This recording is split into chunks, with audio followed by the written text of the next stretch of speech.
आम आदमी पार्टी के राज्यसभा सांसद, उनके वरिष्ठ नेता संजय सिंह मेरे साथ जुड़ गए हैं। और संजय सिंह, मेरी एक बात समझ में नहीं आ रही।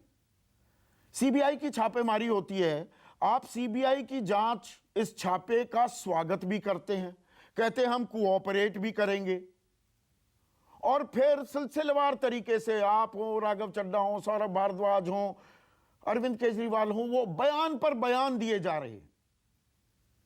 तो जांच होने दीजिए, दूध का दूध पानी का पानी होने दीजिए, उसमें परेशानी क्यों है फिर इतनी?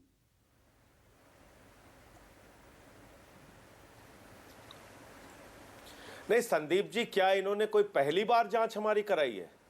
आपको याद होगा जब केजरीवाल के दफ्तर पे सीबीआई का छापा पड़ा था तो क्या कहते थे, बहुत बड़ा घोटाला पकड़ा है।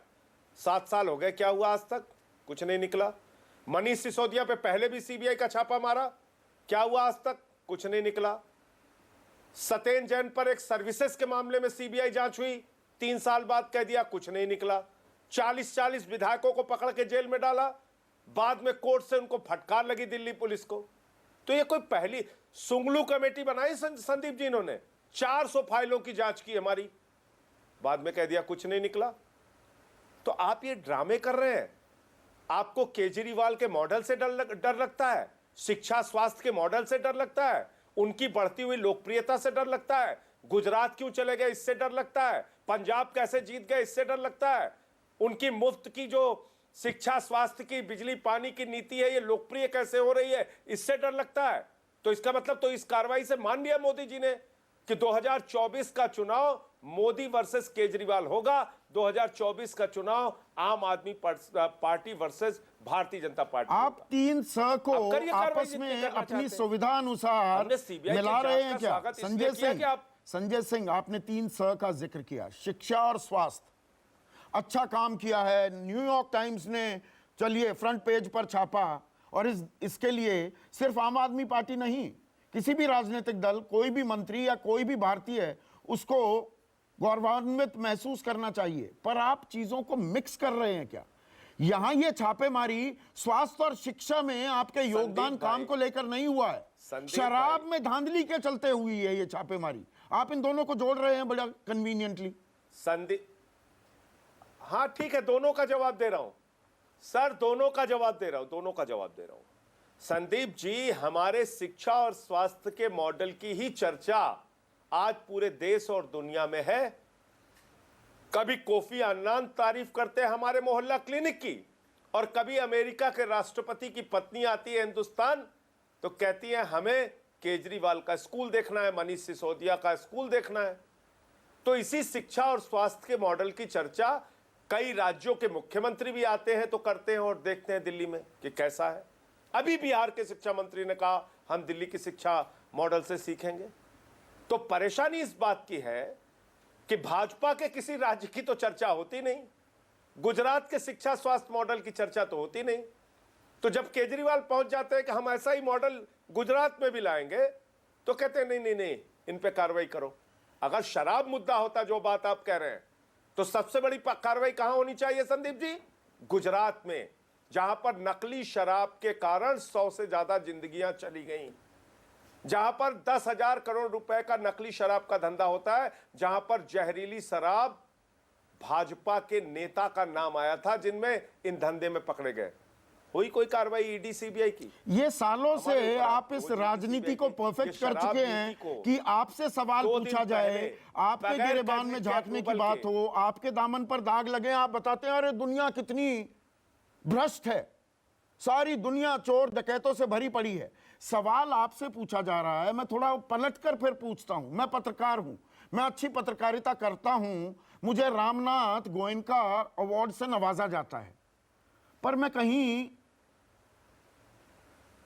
दबाव देकर पैसे भी ले रहा हूं, उगाही कर रहा हूं करोड़ों रुपए की, तो मैं ये कहने लगूं कि जी मैं तो रामनाथ गोयनका अवार्डी हूं, मुझे तिहाड़ी क्यों बना रहे हो? ये 2 अलग मसले हैं ना। आप अच्छा काम कर रहे हैं, करिए। शराब नीति में अगर धांधली हुई है उसके जवाब क्यों ना खोजे जाए? बिल्कुल मत कहिए, बिल्कुल मत कहिए। अरे भैया, ऐसे ही धांधली तो हर के मामले में बताते फिर रहे थे। ये मैंने आपको इतने मामले गिनाए तो कुछ प्रमाणित कर पाए आज तक? ये भी कर लेने दीजिए जांच, हम कहां रोक रहे हैं? इनके पास जांच एजेंसियां हैं, जांच करने दीजिए। लेकिन संदीप जी, ये सवाल क्या नहीं उठेगा कि 42,000 करोड़ का डीएचएफएल घोटाला करती है और वो डीएचएफएल 29 करोड़ चंदा देती है बीजेपी की? क्यों जांच नहीं हो रही है बीजेपी नेताओं से? क्यों पूछताछ नहीं हो रही है? एबीजी शिपयार्ड 23,000 करोड़ का घोटाला करती है, क्यों नहीं जांच हो रही है उसकी? नीरव मोदी, मेहुल चौकसी, विजय माल्या, नितिन संदेशरा, ललित मोदी हजारों करोड़ लूट के हिंदुस्तान का विदेशों में बैठ के हमको चिढ़ा रहे हैं। क्यों ईडी सीबीआई उनके खिलाफ कार्रवाई नहीं करती?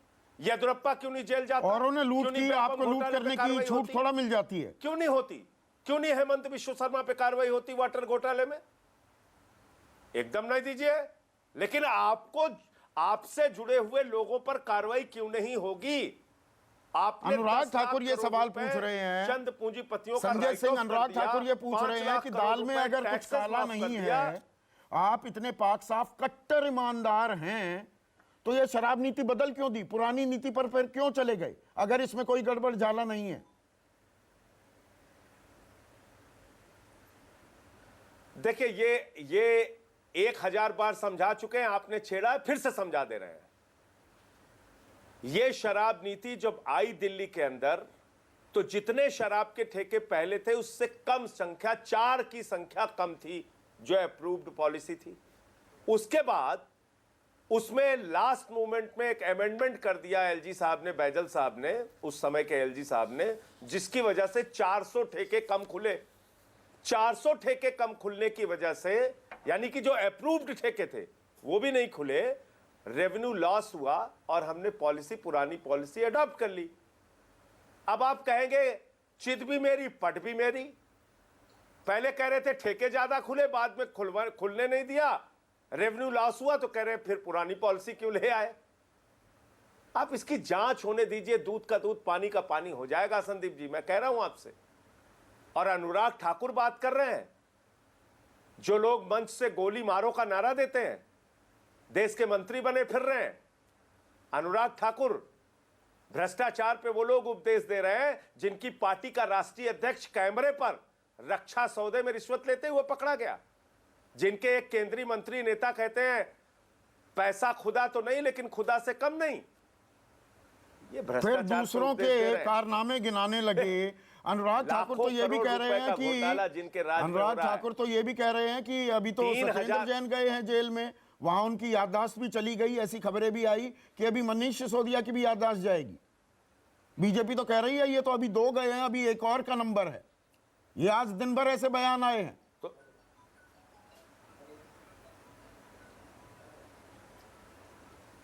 भाई मैं कह रहा हूं आप सबको उठा के जेल में डाल दो ना। 3000 छापे मारे हैं ईडी ने 8 साल में, और मात्र 29 लोगों पे आरोप सिद्ध कर पाई है ईडी। तो आप जांच एजेंसियों का किस प्रकार से दुरुपयोग कर रहे हैं, ये तो सब देख रहे हैं खुलेआम। और अनुराग ठाकुर की मेमोरी तब काम कर रही थी जब गोली मारने जा रहे थे। वो गोली मारो नेता है लोग, इनकी मेमोरी तब काम करती है, उनकी मेमोरी गोली मारो पे काम करती है। केजरीवाल की मेमोरी काम करती है शिक्षा पे, स्वास्थ्य पे, बिजली पे, पानी पे, बुजुर्गों को तीर्थ यात्रा कराने। बीजेपी तो ये भी कह रही है, प्रवेश वर्मा कह रहे हैं 2-2 जगह ये जो लेख छपा है न्यूयॉर्क टाइम्स में भी और खलीज टाइम्स में भी कि ये पेड न्यूज है, पैसे देकर छपवा दिया। अपनी वाहवाही करवाने के लिए पैसे पानी की तरह बहा रही है। अनपढ़ों की जमात का कोई इलाज नहीं हो सकता। अनपढ़ों की जमात का कोई इलाज नहीं हो सकता। अनपढ़ों की जमात का कोई इलाज नहीं हो सकता संदीप जी। इसमें क्या लिखा हुआ है? खलीज टाइम्स ने जो खबर छापी है, कर्टसी न्यूयॉर्क टाइम्स। जब आप अपने चैनल पे किसी दूसरे चैनल की वीडियो फुटेज चलाते हैं तो आप लिखते हैं सौजन्य से फला चैनल, तो वही सेम खबर इन्होंने छाप के लिख दिया न्यूयॉर्क टाइम्स के सौजन्य से। तो अगर भाजपाई अनपढ़ों की जमात इकट्ठा है तो उसमें मैं क्या कर सकता हूं? ऐसी ही बातें करेंगे वो लोग, झूठ का सही, सही का झूठ। आदेश गुप्ता ये भी कह रहे हैं पंजाब चुनाव से पहले ये आपने अरविंद केजरीवाल ने शराब माफिया के साथ डील कर ली, वो 144 करोड़ 36 लाख क्यों छोड़ दिए? 30 करोड़ की अर्नेस्ट मनी क्यों वापस कर दी? कानूनन नहीं देनी चाहिए। जिसने बिड किया उसके पैसे आपके पास आ गए, वो वापस थोड़ा दिए जाते हैं। ये तो सीधा साधा कानून है। ये मेरे पास आंकड़े हैं, मेरे पास पूरे आंकड़े हैं संदीप जी, पूरे आंकड़े हैं। कब कब एमसीडी ने कोरोना का बहाना लेके, किस किस राज्य सरकार ने बहाना लेके, बहाना क्या, वो उस समय की कोरोना की महामारी की वजह से बहुत सारी चीजों में लाइसेंस फीस की छूट दी गई। और ये पार्टी बात कर रही है जो 10 लाख करोड़ का राइट ऑफ करती है लोन अपने मित्रों का, और जो 5 लाख करोड़ रुपए माफ करती है टैक्सेस में, वो पार्टी हमें बता रही है अरे ये तो कोरोना के कारण लाइसेंस फीस माफ की गई। कोरोना के कारण आपने माफ की। अब ये 17 तारीख, आज सारे चैनल्स चला रहे हैं कि भाई 15 लोगों पर मनीष सिसोदिया समेत एफआईआर दर्ज हो गई है। दरअसल ये 17 तारीख को ही एफआईआर दर्ज हो गई थी। तो मनीष सिसोदिया आप जेल जाएंगे क्या? हम ये तय मानकर चलें? और आप भी ये तय मानकर चल रहे हैं? जो भी कार्रवाई करना चाहे करें, लेकिन एक बात ध्यान रखिएगा संदीप जी, ना आप केजरीवाल रुकने वाले हैं, ना केजरीवाल का शिक्षा और स्वास्थ्य का मॉडल रुकने वाला है। 24 में सीधी लड़ाई मोदी जी से होगी। आप चिंता मत कीजिए, इनको जो करना है करने दीजिए। यानी कि कौन बड़ा ईमानदार है, कौन कट्टर ईमानदार है, लड़ाई ये होगी। आखिरी सवाल। अगले चैनल पे मुझे एक कार्यक्रम में जाना। कोई बात नहीं, कट्टर ईमानदार कौन है, ये सबसे बड़ा मुद्दा बनने वाला है 2024 में। 24 में फैसला, 24 में सीधे 24 में तय होगा कि कट्टर ईमानदार डीएचएफएल के घोटालेबाजों से चंदा लेने वाले हैं, कट्टर ईमानदार नीरव मोदी और मेहुल चौकसी को बचाने वाले हैं, कट्टर ईमानदार 2.5 लाख करोड़ रुपए का अडानी को कर्जा देने वाले हैं, कट्टर ईमानदार पोर्ट और एयरपोर्ट अडानी को बेचने वाले हैं, कट्टर ईमानदार हजारों करोड़ की ड्रग्स गुजरात के अंदर धंधा करवाने वाले हैं, या कट्टर ईमानदार बच्चों की शिक्षा देने वाले केजरीवाल हैं। और शराब में घोटाला करने वाले। बहुत बहुत शुक्रिया।